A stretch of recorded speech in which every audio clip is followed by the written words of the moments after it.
diarreico agudo evaluado, diagnosticado y tratado en el servicio C2. Los datos generales es que el paciente se llama Daniel José Reyes, sin ocupación, el fecha de nacimiento fue el 2 de mayo de 1992, es soltero, es cuarto primaria, su religión es católico y vive en la ciudad de Guatemala. Su motivo de consulta fue diarrea de 15 días de evolución. En la historia de la enfermedad es que el paciente refiere que hace 15 días inició con cuadro diarreico de más o menos 3 posiciones diarias, líquidas no fétidas, no se acompañan con vómitos ni fiebre no cuantificada por un termómetro, por lo que familiares administraron suero oral y remedios naturales con lo que el proceso se limita levemente, disminuyendo frecuencia y cantidad de deposiciones. El día de hoy, el paciente presenta vértigo, astenia, hiporexia y diarrea, por lo que decide consultar a este centro institucional. En los antecedentes es que fue diagnosticado con VIH hace 7 años en el hospital que no recuerda y al preguntar si recibe tratamiento lo negó. Niega antecedentes familiares, quirúrgicos y traumáticos. Sus factores de riesgo es que tuvo su interacción por la vía sexual a los 18 años y en total ha tenido 12 parejas sexuales. También fuma 3 cigarros de tabaco diarias por 2 años. En el examen físico, los datos positivos del paciente al ser evaluado por el examen físico de ingreso fueron crónicamente enfermo, cabello erizo, frágil con alopecia difusa, taquicárdico, abdomen globoso no distendido, doloroso la palpación generalizada, ruidos gastrointestinales disminuidos en tono y frecuencia. Al ingreso, su presión arterial fue 100/60, frecuencia cardíaca 138, frecuencia respiratoria 18, su temperatura fue de 37 y estaba saturando a 96%. Su peso es de 50 kilogramos, su talla 1.62 metros y su IMC es 19.05. El listado de problemas de ingreso fue síndrome diarreico agudo, a descartar infecciones oportunistas y 3, inmunocompromiso adquirido. Espérenme aquí, Einstein. Por favor, espérenme. Bien, vamos a platicar un poquito sobre el síndrome diarreico. Al final de cuentas, fíjense que esta entidad clínica del síndrome diarreico agudo es un problema que se presenta muy frecuentemente en la consulta médica general, tanto en las consultas de tipo ambulatorio como en las consultas en las emergencias. Es muy frecuente en niños pequeños y en adultos, aunque no lo es, sí existen algunos microorganismos que inducen episodios incluso explosivos de diarrea.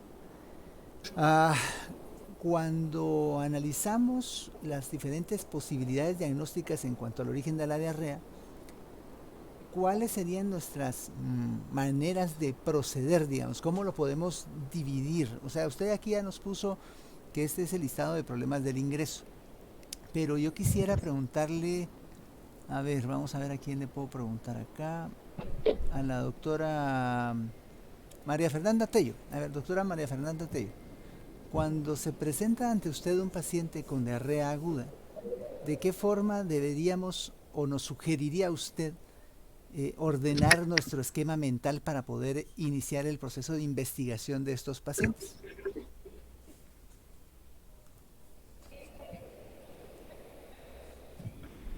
¿Podría repetir la pregunta? Disculpe, doctor.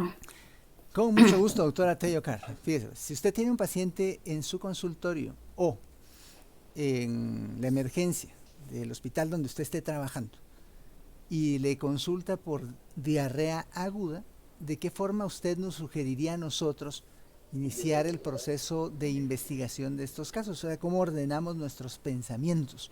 ¿Qué es lo primero que tenemos que hacer? ¿Cómo procedemos? Primero sería clasificar la diarrea que tenga eh, para poder tratarlo. También se podría hacer algún coprocultivo para ver cuál es la causa.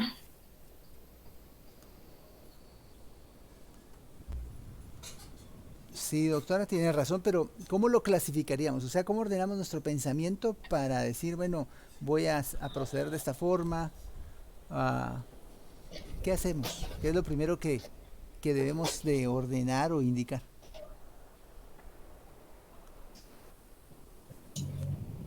Pero se refiere en sí a cómo se clasificaría el tipo de diarrea que Usted lo presenta el está, paciente. o sea, usted lo mencionó. Lo primero que tenemos que hacer es clasificar al paciente por su episodio, dijo usted.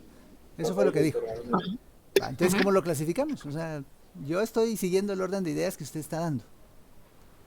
Pues yo lo clasificaría en... eh,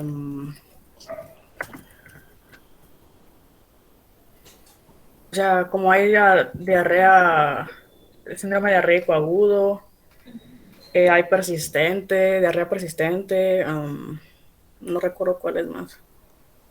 Pues sí, de acuerdo. O sea, una forma de clasificar a los pacientes con síndrome diarreico es de acuerdo a la duración del episodio. Cuando decimos que un paciente tiene síndrome diarreico agudo, si tiene menos de 15 días de evolución. Subagudo, si tiene entre 15 días y 30 días, o sea, más de 15 días y menos de un mes. Y crónico, si tiene más de un mes de duración su diarrea. De acuerdo a este tipo de clasificación, uno también va ordenando las diferentes posibilidades diagnósticas. Claro que esto es en general. Sabemos que un paciente con algún tipo de inmunosupresión es más susceptible a algunas, digamos, formas de presentación clínica, sobre todo de origen infeccioso. De hecho, la mayoría de pacientes con diarrea aguda lo que van a tener es un cuadro infeccioso como causa de la diarrea. Ahora, también tenemos otra forma de clasificarlo, doctora Tello Car, pero no le voy a preguntar esto a usted, sino le voy a preguntar a... Gracias, doctora Tello. Le voy a preguntar a la doctora Marinivia del Rocío. Si habláramos desde el punto de vista fisiopatológico, ¿cómo podemos clasificar a los cuadros de diarrea aguda? O sea, desde el punto de vista fisiopatológico.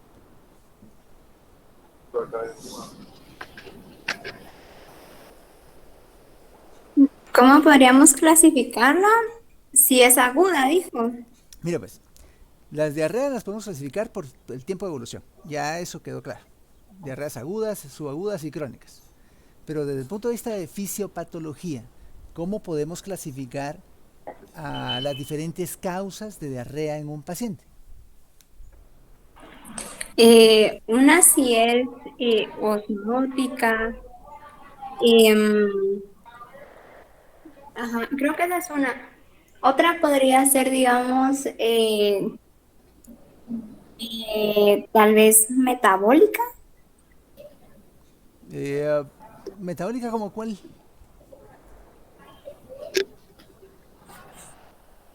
em,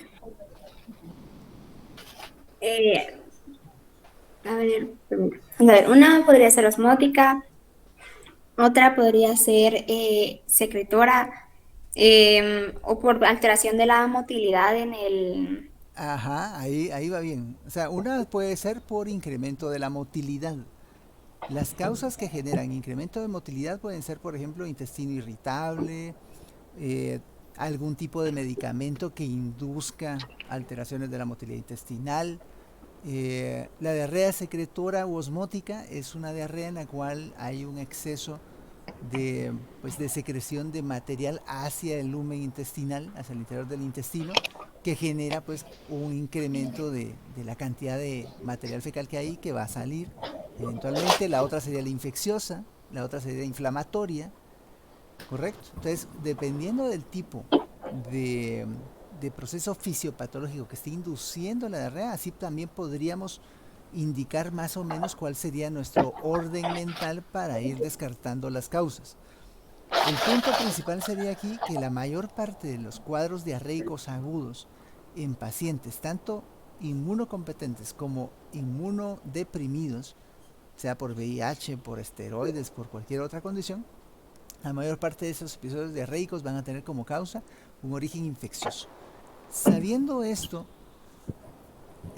vamos a ver, más o menos en los años 90, inicios de los años 2000, a nosotros nos enseñaban a ordenar nuestro pensamiento siempre, en cualquier situación, pensando digamos, como dividiendo al paciente en dos grandes posibilidades diagnósticas.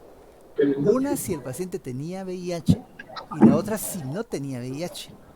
Ese tipo de ordenamiento mental, digamos, ha quedado un poco obsoleto porque realmente ha evolucionado tanto esta situación de la infección por VIH que realmente nos confundimos más. Es mejor pensar en general. Y en términos generales, cuando tengan diarreas agudas, casi siempre el paciente lo que va a tener es una diarrea de tipo infeccioso.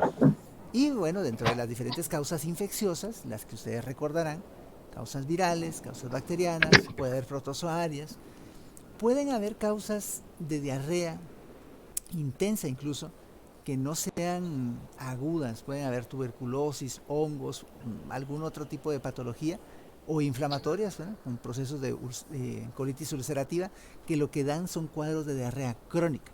Entonces, dependiendo precisamente del tiempo de evolución y de cómo se manifieste el cuadro diarreico, así va uno ordenando su proceso de diagnóstico. Continuemos, doctora Dainsingham.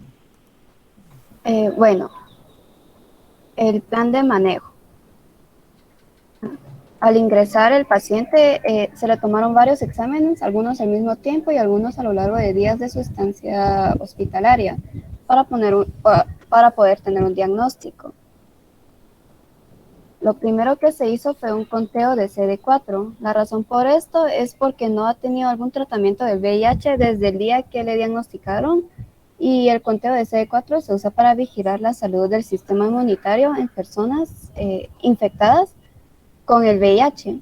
El conteo del paciente fue de 22 milímetros cúbicos, diagnosticado el 10 de febrero de 2022. Solo, perdón, doctora, ahí la corrección sería que no es de 22 milímetros cúbicos, sino 22 células CD4 por milímetro cúbico. Sí. Si tomamos en cuenta ese valor y la presentación clínica del paciente, ¿usted cómo lo clasificaría? ¿En qué categoría y en qué grupo de categoría lo pondría? Por ahorita el paciente está en la categoría 3, no, sí, 3. Una C3, ¿por qué? Pero la verdad que en todavía no sabemos si es C, porque lo único que sabemos es que tiene diarrea. Ajá. Y no fue diagnosticado con otra cosa que digamos. Y la verdad que le consideramos C porque nos ha mencionado de que ha perdido peso así drásticamente, y eso sí está en la categoría del C. Es por eso que sabemos que es C3, pero solo con estos valores que yo les mencioné no hubiéramos sabido que es C. Tal vez sería un B, y dependiendo de los diagnósticos que tenemos ahorita, lo podríamos tener un mejor diagnóstico. O por ahorita solo sabemos que es un 3. Ok, pero con la historia sí sabríamos que ya es una categoría C. Sí. De hecho, estuvo con tratamiento antirretroviral y lo abandonó, si no recuerdo mal. No, ¿No? paciente no ha recibido tratamiento desde el él no principio. él no ha tenido tratamiento. Sí, solo Ok. fue diagnosticado y se fue, o sea, como que lo ignoró al principio. Ok, perfecto. Bueno, Sí. sigamos entonces, doctora, gracias. Bueno, después se le hizo un examen de panel gastrointestinal, y la razón por esto es porque las infecciones gastrointestinales son infecciones virales, bacterianas o parasitarias que causan gastroenteritis, una inflamación del tracto gastrointestinal involucrando el estómago y el intestino delgado. Los síntomas incluyen diarrea, vómitos y dolor abdominal. Y como lo habíamos mencionado en datos positivos en el examen físico, el paciente sí mencionaba que tenía dolor abdominal y la diarrea. El panel gastrointestinal es una prueba diagnóstica cualitativa de reacción en cadenas de polimerasa multiplexada. Esta está diseñada para detectar simultáneamente secuencias específicas de ácidos nucleicos de 22 enteropatógenos directamente desde una muestra fecal obtenida de individuos con signos o síntomas de infecciones gastrointestinales. Al obtener los resultados se concluyó que el paciente no tiene una infección gastrointestinal, ya que todos los 22 enteropatógenos salieron negativos. También se le hizo el examen para detectar histoplasmosis por sospecha de histoplasmosis diseminada progresiva aguda, ya que los síntomas principales al inicio son diarrea, pérdida de peso y dolor abdominal. También se sospechó, ya que aunque puede presentarse en personas con sistema inmunitario saludables, tener un sistema inmunitario debilitado incrementa el riesgo de contraer o reactivar esta enfermedad. Esto es importante, ya que en antecedentes fue confirmado de ser positivo en VIH.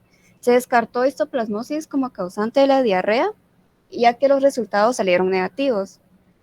Se le realizó un examen de Ziel-Nielsen modificado para detectar coccidios intestinales por sospechas, ya que durante su ciclo biológico que se lleva a cabo dentro de los enterocitos, se destruyen las vellosidades intestinales y se produce un síndrome diarreico agudo o crónico, el cual puede autolimitarse en individuos inmunocompetentes o evolucionar de forma grave en pacientes inmunocomprometidos, como el paciente de ahorita.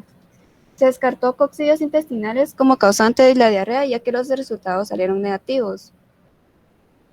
También se realizó una carga viral del citomegalovirus, ya que es una causa frecuente de complicaciones en pacientes inmunodeprimidos, tanto desde el punto de vista digestivo como sistémico.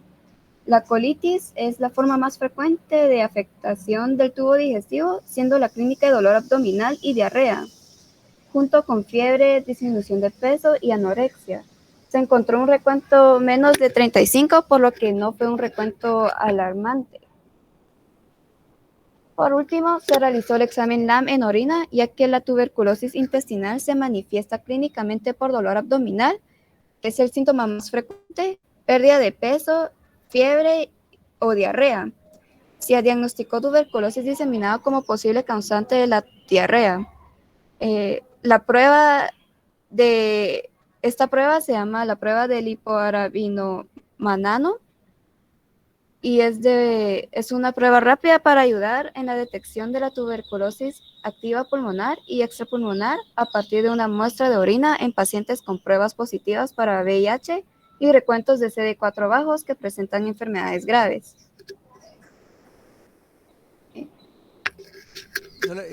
Al palpar el abdomen...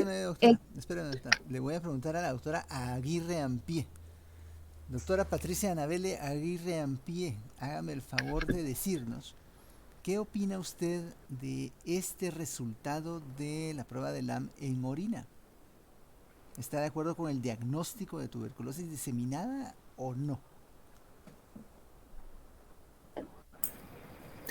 Podría sí estarlo, doctor, ya que si inicia en los pulmones y se ha ido al tracto urinario, podríamos pensar hasta cierto punto que sí estaría diseminado, ¿no? ¿Cuándo decimos que un paciente tiene tuberculosis diseminada? O sea, ¿en qué momento lo decimos?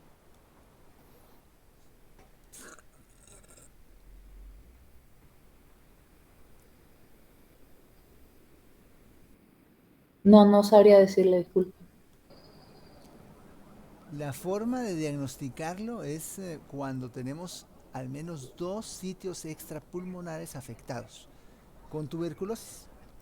Entonces sabemos que este paciente tiene diarrea, el tracto gastrointestinal está afectado y como tiene la prueba positiva en orina, pues asumimos que también hay afección genitourinaria.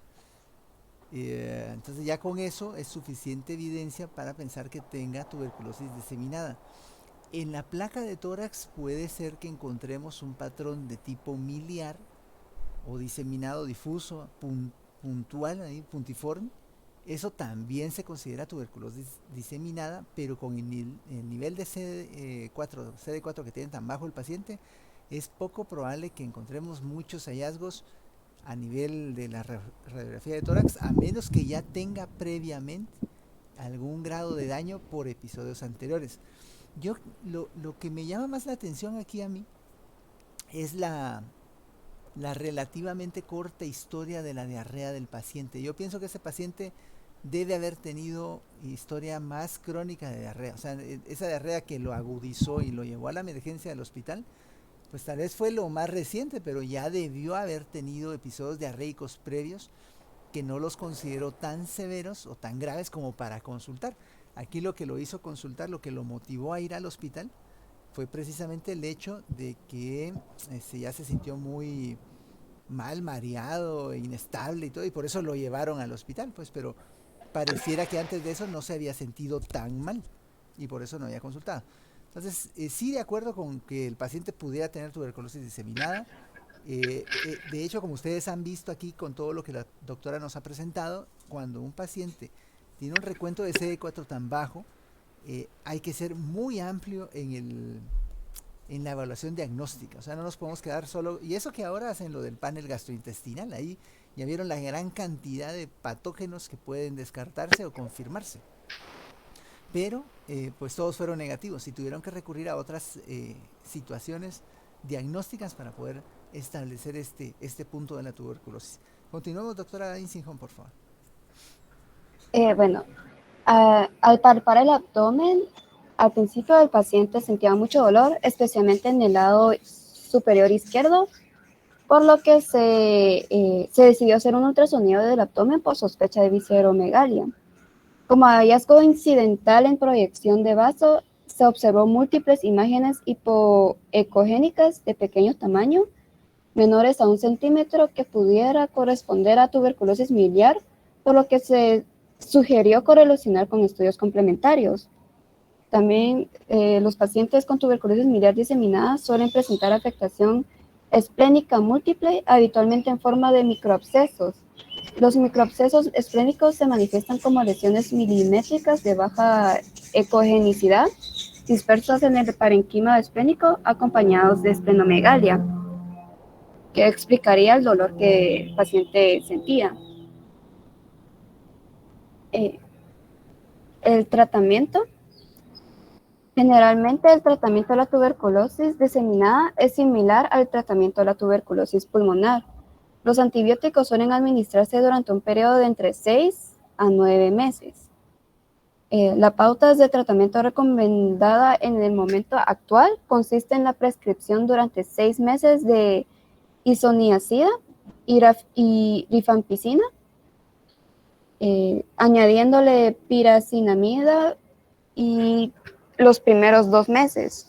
En zonas donde la resistencia primaria a la isoniazida es mayor del 4%, es conveniente añadir etambutol hasta obtener resultados de antibiograma. Egreso y continuación. En el servicio de infecciosas, en el caso del paciente, se mantuvo en observación por 2 semanas con este tratamiento, ya que es un antibiótico y pudiera afectar al paciente. Y después de las 2 semanas se le dio instrucciones estrictas de cómo mantener el tratamiento y las complicaciones que pueden surgir si se abandona el tratamiento antes de terminar el periodo recomendado de 6 meses. Después de las 2 semanas se le dio egreso por partes del servicio. Por parte de gastroenterología, cuando terminó las 2 semanas de observación, gastroenterología al momento de visitar el paciente no presentaba fiebre, diarreas ni datos de sangrado, por lo que se le dio egreso. Y por último, en la infectología, en el día de egreso fue referido a clínicas infecciosas para empezar tratamiento y llevar control del VIH. La razón por esto es para disminuir el riesgo de transmisión y disminuir futuras complicaciones. La revisión bibliográfica. Las 3 fases de infección por VIH. En la infección aguda por el VIH, en esta etapa temprana de la infección, dura aproximadamente de 2 a 4 semanas desde la infección inicial hasta que el cuerpo produzca suficiente anticuerpos contra el virus y detectables con la correspondiente prueba de anticuerpos. Durante la infección aguda, el VIH es sumamente contagioso porque se multiplica con rapidez. El acelerado aumento de la carga viral puede detectarse antes de la aparición de anticuerpos contra el virus. En la infección crónica o latencia clínica, está entre la infección aguda y el momento de aparición del SIDA. Durante la infección crónica, las concentraciones del VIH aumentan gradualmente y la cantidad de linfocitos CD4 disminuye. Una disminución en la concentración de linfocitos CD4 indica que aumenta el daño del sistema inmunitario. En el síndrome de inmunodeficiencia adquirida, este virus destruye los linfocitos T, CD4 del sistema inmunitario y deja al cuerpo vulnerable a varias infecciones y clases de cáncer potencialmente mortales. El síndrome de inmunodeficiencia adquirida es la etapa más avanzada y para que se le emita un diagnóstico de SIDA, una persona con el VIH debe tener una afección características del SIDA o un recuento de linfocitos CD4 inferior a 200 células por milímetros cúbicos. Aquí la Organización Mundial de la Salud ha clasificado a los infectados por VIH en 9 categorías en función de número de linfocitos T, CD4 por mililitro de sangre y de la fase de la infección en la que se encuentran. En la categoría A están los pacientes en la fase precoz de la infección, categoría B, pacientes en la fase crónica de la infección y en la categoría C, pacientes en la fase final de la infección. Los linfocitos TCD4 son células auxiliares que atacan las infecciones y cuando un paciente de VIH tiene un conteo de células CD4 por debajo de 200, se considera que esta persona tiene SIDA. Y los riesgos de infección son extremadamente altos. Esto puede determinarse con un análisis de sangre donde se haga un conteo de CD4. En la categoría 1 es mayor a 499, en la categoría 2 está entre 200 a 499 y en la categoría 3 está menos de 200. Ahora, en la categoría clínica se divide en A, B y C y de acuerdo a las patologías presentes al momento de la etapificación. En la categoría clínica A están las infecciones asintomáticas, que podría ser una infección aguda o una linfadenopatía generalizada persistente.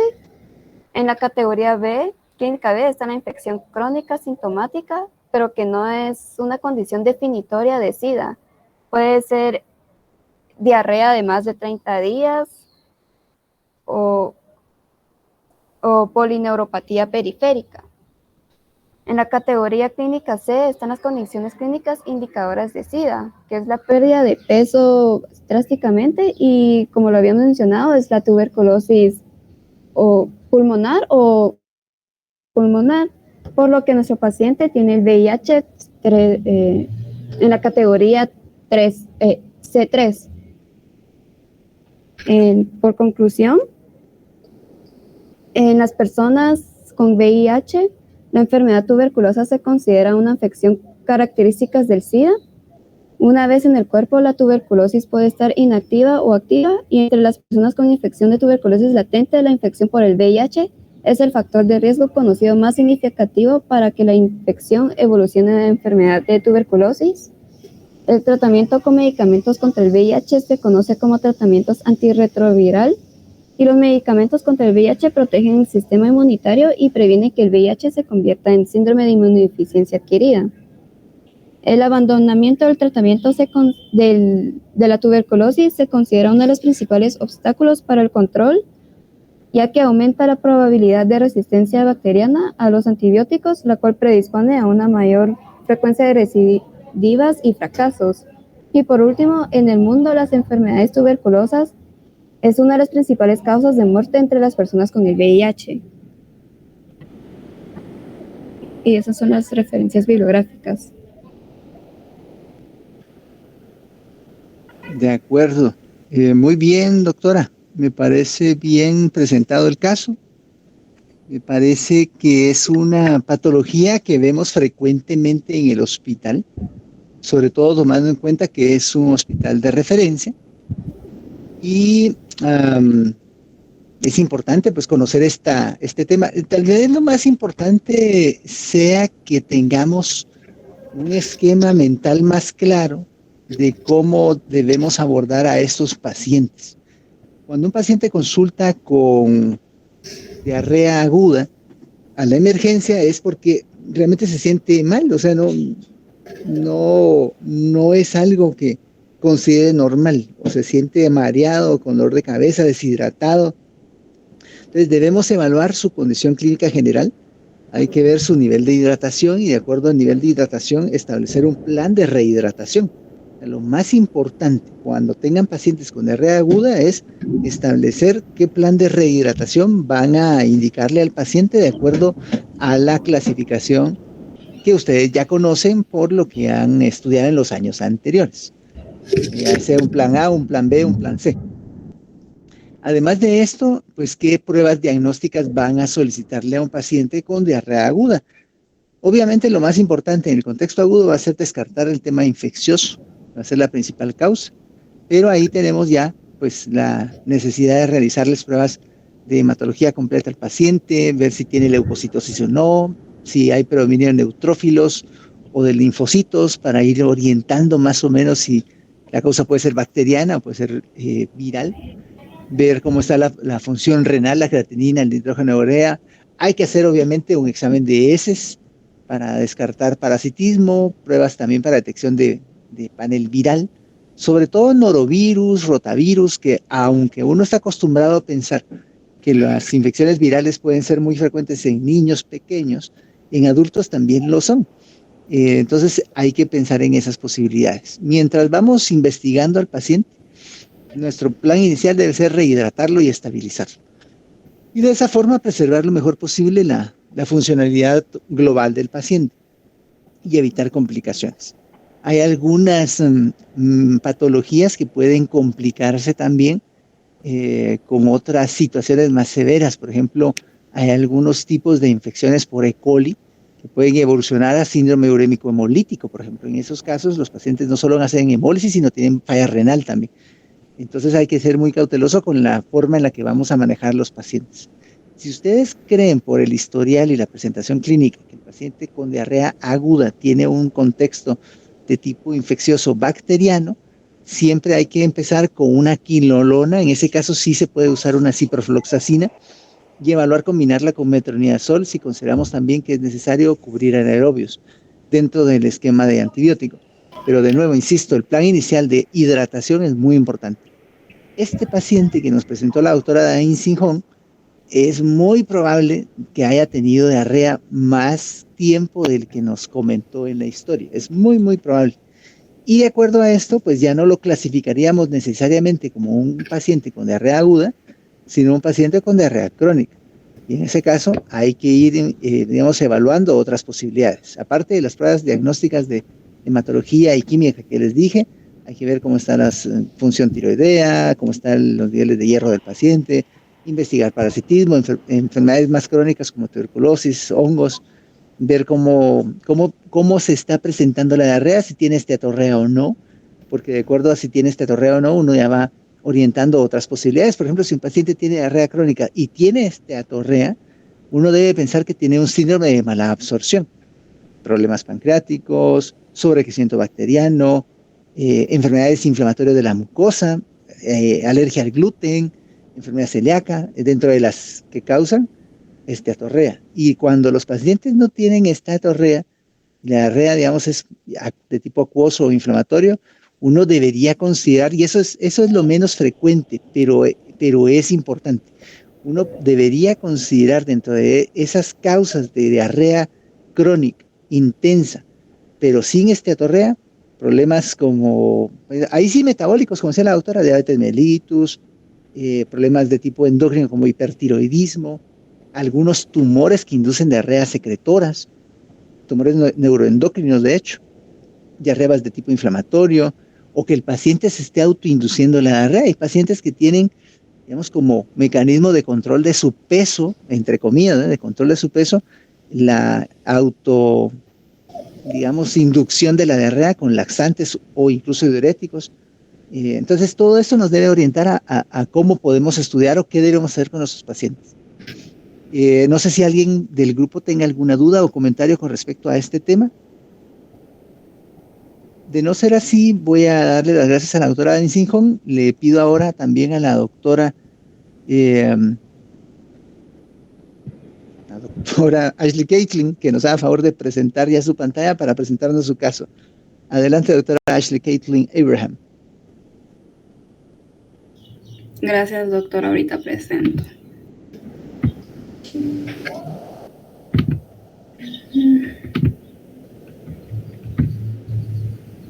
¿Pueden ver mi pantalla?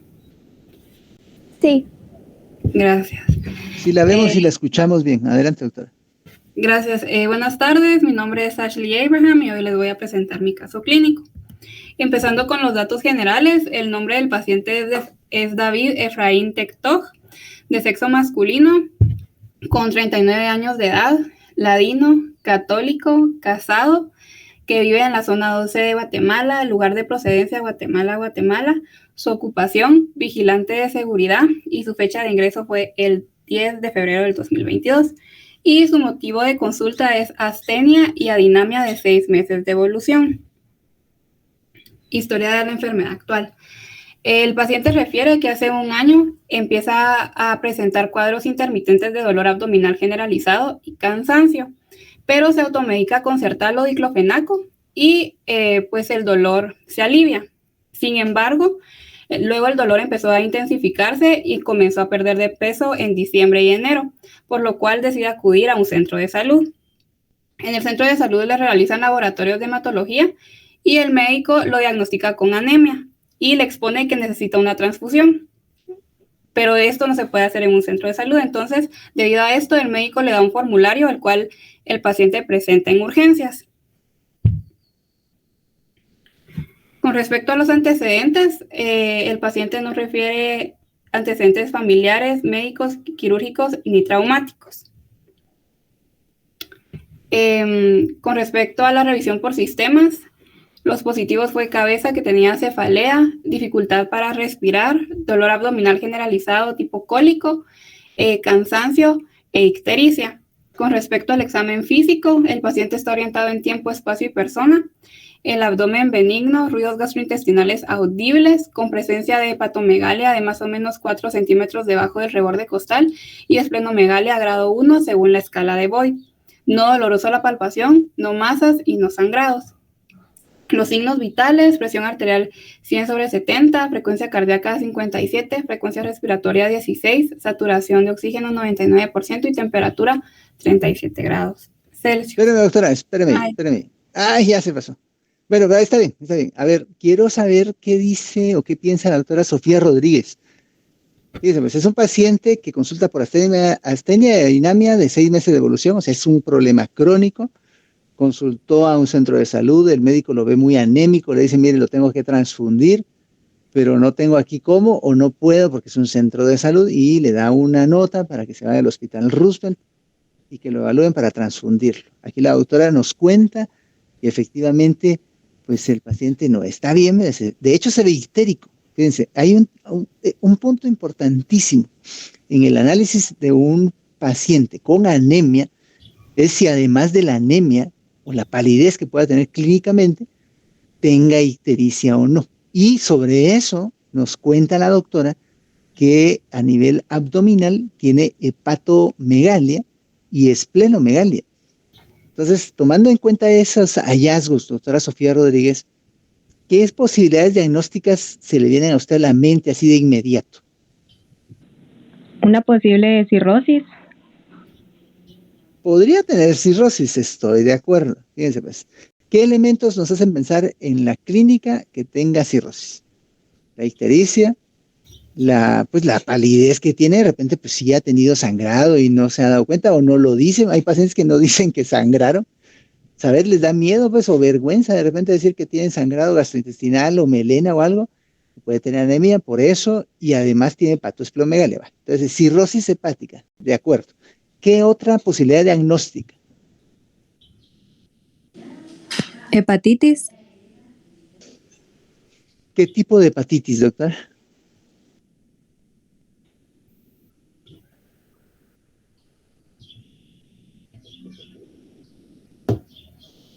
Ay, de eso sí no estoy segura, doctor.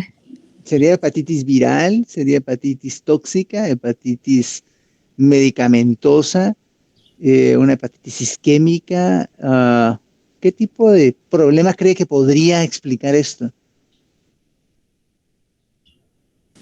Tal vez isquémica.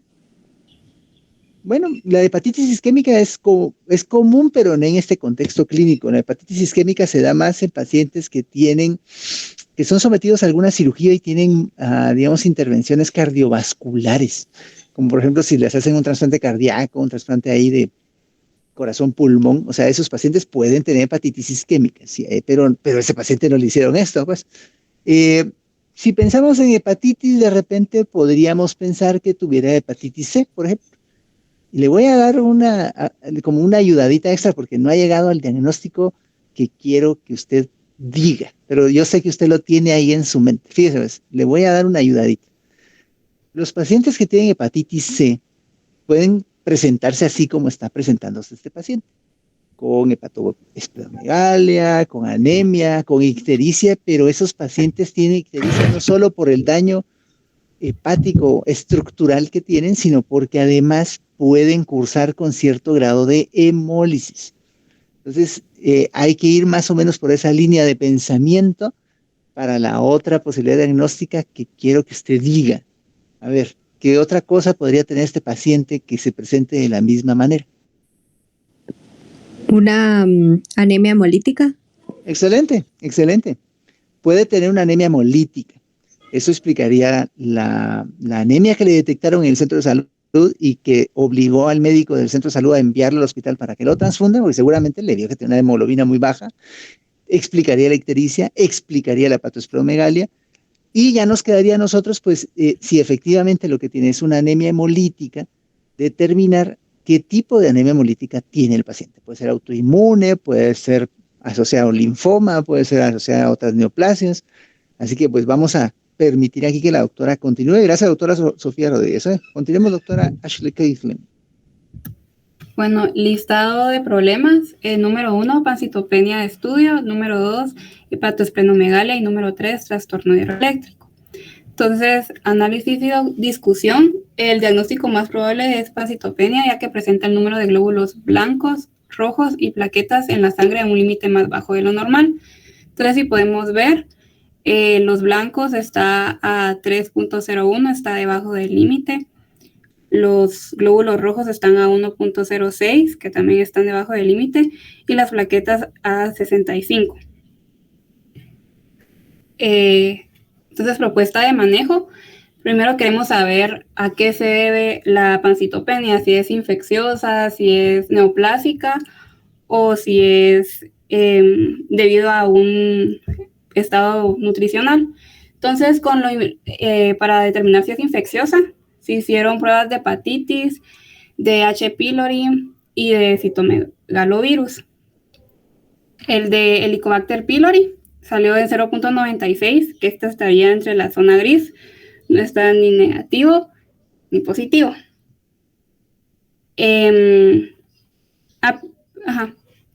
Luego de serología, con respecto al citomegalovirus, salió el IgM en 0.174, que esto sería negativo. También se le hicieron pruebas de VIH y hepatitis, que no las tengo acá, pero también salieron negativas.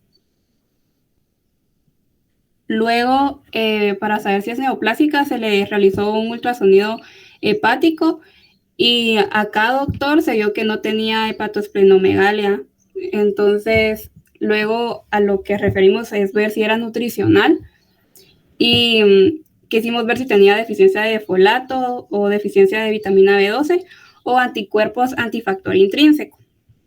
Con respecto al folato, salió en 9.1, que está entre los valores de referencia.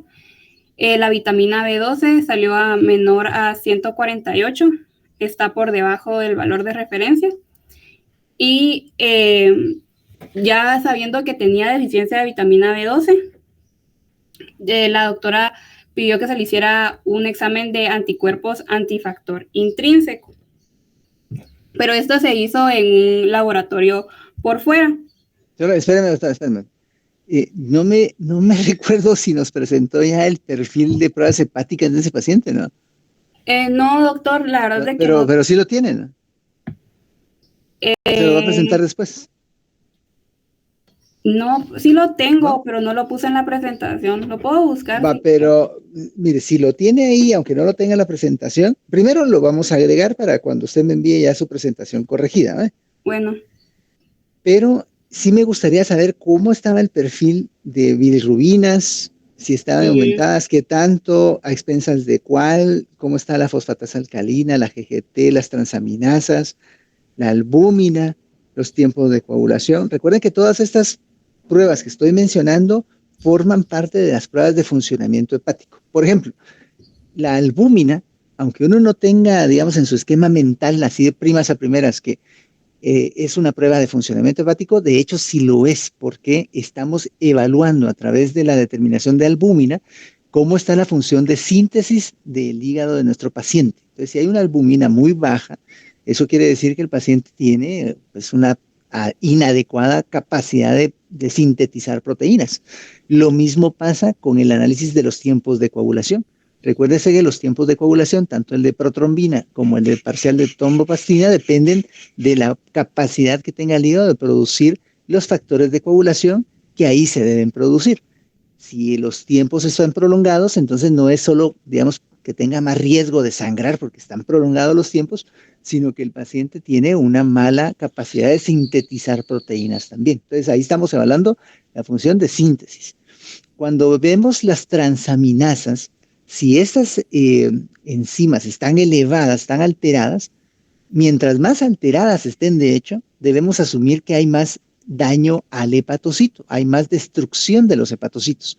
O sea, están, digamos, el paciente cursando con más hepatitis, o sea, tiene un proceso inflamatorio ahí que le está afectando mucho. Cuando lo que está alterado es la GGT, entonces podemos pensar que los procesos metabólicos que se deben llevar a cabo dentro del hepatocito están como enlentecidos o retardados por alguna razón. Y eso hace que se eleve la gamma-glutamiltransferasa. Y si la fosfatasa alcalina está elevada, además de todo lo que ya platicamos, lo que quiere decir que hay elevación de la fosfatasa alcalina es que hay un problema en las vías biliares que está elevando esa fosfatasa alcalina. El problema puede ser de las vías biliares intrahepáticas o de las extrahepáticas. Entonces, de esa forma podemos analizar cuál es el trastorno que está afectando la función del hígado de nuestro paciente y también ir pues confirmando o descartando nuestras sospechas diagnósticas. Recuerden que platicamos al principio que podría este paciente presentarse con lo que mencionábamos, hepatitis C, con problema de anemia hemolítica, o sea, que es este tipo de situación, pero sí necesitamos más datos. ¿Recuerda usted cómo estaban estas pruebas, doctora Ashley Caitlin? sí, doctor, ahorita le digo. La bilirrubina total estaba en 2.6. La directa en 0.87, la indirecta en 1.82, la albúmina en 5.01, la transaminasa oxalacética en 41.3, LDH en 1801.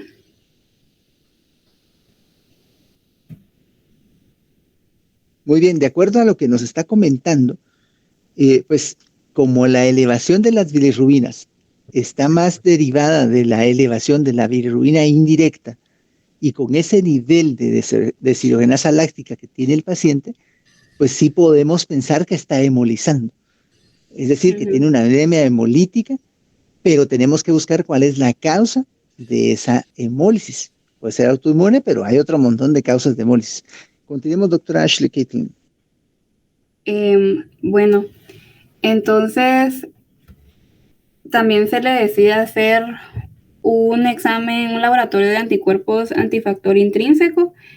Y los anticuerpos antifactor intrínseco son proteínas que son producidas por el sistema inmunitario.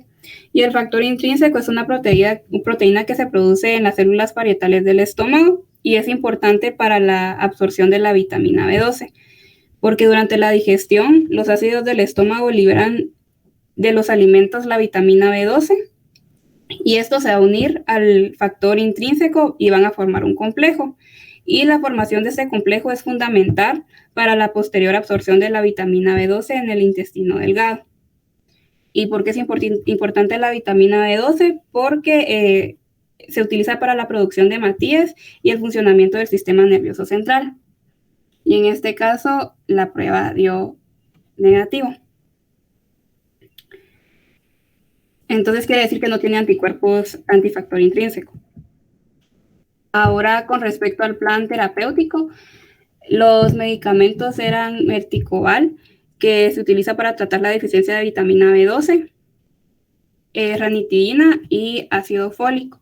Y de hecho, acá, doctor, esta fue la última hematología que se le hizo y como podemos ver, los valores sí subieron, pero no a los valores normales de referencia. Entonces se propone hacer una endoscopía. De hecho, le dieron egreso al paciente y le agendaron la endoscopía durante una semana. Pero yo me puse a investigar y qué se podía encontrar en una endoscopía en la cual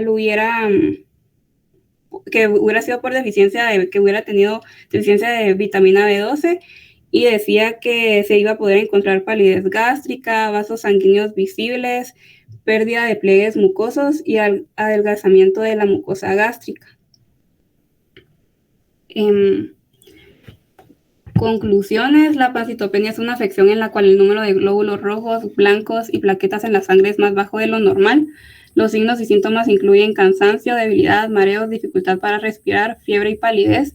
Y las causas de una pancitopenia pueden ser quimioterapia previa, mieloptisis, infecciones, hiperesplenismo, enfermedades antiinmunes y fármacos. Referencias bibliográficas. Y en la breve revisión, decidí hablar sobre la absorción de la vitamina B12. Como ya había dicho, la vitamina B12 es hidrosoluble y es esencial para la síntesis de ADN, formación de eritrocitos y el mantenimiento del sistema nervioso central. También previene el desarrollo de una anemia megaloblástica que provoca cansancio y debilidad en las personas. Entonces, como había dicho, en el estómago el ácido clorhídrico va a desdoblar la vitamina B12, luego la vitamina B12 ya libre se va a unir al factor intrínseco, van a formar un complejo el cual va a poder luego absorber en el ilion terminal la vitamina B12. Y eso sería todo. De acuerdo, doctora. Fíjese que uno pues, no está acostumbrado a pensar que las deficiencias nutricionales, vitamínicas en este caso, puedan producir problemas tan serios. Pero les voy a poner un ejemplo distinto. ¿Ustedes han escuchado hablar de la pelagra o no? Yo creo que sí. ¿Por qué no me contestan? A ver, ¿a quién le pregunto aquí? A ver, doctora Sofía Rodríguez, ¿usted ha escuchado hablar de la pelagra? ¿Sí o no? Sí, solo sé que es una deficiencia de una vitamina, creo que de la B3. No. Bueno, sí, es la niacina. Es la niacina. Ahora, ¿qué características clínicas tiene la pelagra? Fíjense que cuando la deficiencia es muy severa, los pacientes tienen una especie de dermatitis con oscurecimiento de ciertas áreas de su piel, sobre todo las áreas expuestas al sol. Pueden tener ulceraciones en la piel, pueden tener diarrea crónica, pueden tener también alteraciones de tipo neurológico, tipo demenciales, pérdida de peso y todo es por la deficiencia de niacina en este caso, que es la B3, como bien dijo la doctora. Entonces, fíjense que muchas de las características que de hecho están mencionando también podrían encajar con deficiencia de B3. Y un paciente que tiene deficiencia de B12, pues yo no veo ninguna razón para decir, mire, que no pueda tener también otras deficiencias vitamínicas. Es muy probable que las tenga. Pero esas mismas deficiencias van llevando a otras consecuencias. Cuando ustedes revisen el tema de anemias, cuando nos toque dar esa clase al final de la rotación, se van a recordar que la deficiencia de vitamina B12 puede dar todo lo que la doctora está diciendo. O sea, ¿puede hacer que el paciente tenga anemia? Claro, sí, lo puede hacer. característicamente es una anemia megaloblástica, pero puede ser también que esta misma deficiencia induzca hemólisis, sí, puede ser. Puede ser que induzca leucopenia, sí, correcto, puede ser que induzca trombocitopenia también. O sea, al final se reducen todas las líneas celulares. Y puede ser que simplemente todo lo que estamos viendo sea resultado de la deficiencia de B12 que tiene el paciente. Está bien pensar en estas causas inmunológicas con anemia de tipo pernicioso, que sería ese el nombre correcto cuando hay una deficiencia de B12 por mala producción de factor intrínseco derivado de atrofia autoinmune de la mucosa gástrica. Entonces está bien pensar en eso, pero no es una causa tan frecuente de este tipo de patología. Generalmente la causa tiene que ver con cuestiones nutricionales. Yo creo que la suplementación que le están indicando a este paciente al final le va a ayudar a mejorar su condición en general. Pero sí es correcto también hacer lo de la endoscopía para ver cómo está la mucosa gastrointestinal, cómo está la mucosa gástrica sobre todo, y determinar el nivel de atrofia que pueda tener. Y cómo se va a ir corrigiendo toda esa diferenciación celular en la medida que repongan o suplementen la B12. Recuerden que estas vitaminas son importantes precisamente para la regeneración celular de los tejidos del paciente. Muy bien, me parece que estuvo bien la presentación. No sé si tenga alguna duda adicional alguna de ustedes. Vamos a ver. Marinivia ha estado muy callada el día de hoy. ¿Tiene usted alguna duda, algún comentario que quisiera hacer? No, doctor, la verdad es que me pareció súper interesante los dos casos, porque al final estudiando se da uno cuenta que hay varios como factores que influyen, ¿verdad?, en el diagnóstico, que tal vez a una primera vista hubiera pensado en otro diagnóstico, como por ejemplo con el primer caso, y ya después cuando uno estudia cómo es que el VIH debido a la inmunosupresión que tiene el paciente, pues es como muy determinante para que pueda contraer tuberculosis, ¿verdad? Y en este caso hasta afectar a otros órganos como la vejiga y el aparato urogenitario y también el estómago, ¿verdad? Excelente comentario. Gracias, doctora Marinivia. Muy bien.